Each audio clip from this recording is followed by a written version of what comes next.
Shays' Rebellion was an uprising in Massachusetts during 1786 and 1787.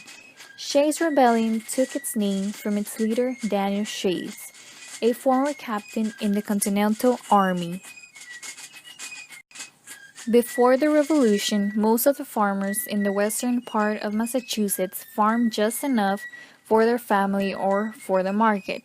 But when the Revolution began, the demand for food products increased, so the farmers, being clever, borrowed money so that they could plant much more in their land.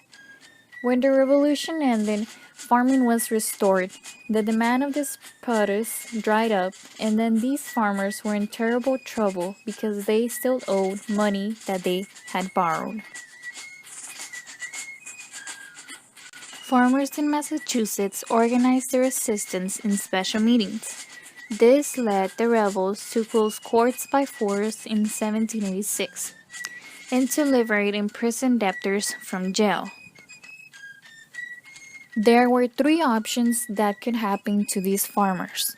First, their property could be sold, which meant that they wouldn't be able to support their families, or someone could come and seize their farms. The last option was prison.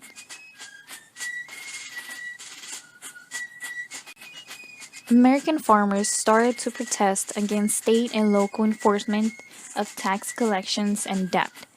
The rebellion took place from New Hampshire to South Carolina, but the rebellion was most serious in Massachusetts. People in Massachusetts were experiencing bad harvest, economic depression, and high taxes that intimidated farmers with the loss of their farms.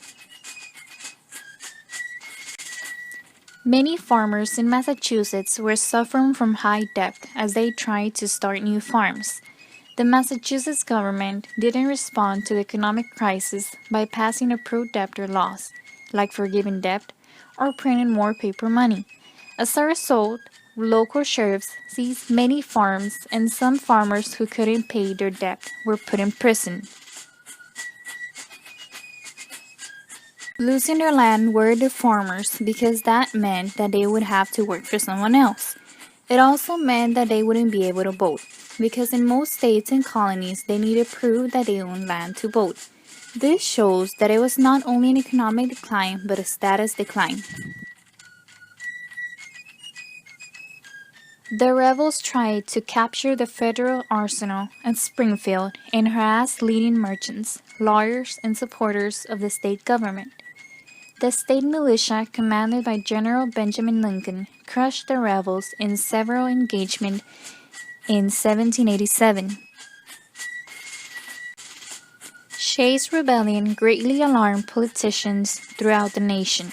Shays' Rebellion pushed the delegates to convene in Philadelphia for the revision or replacement of the Articles of Confederation. This rebellion led to the debates over the framing and ratification of the Constitution.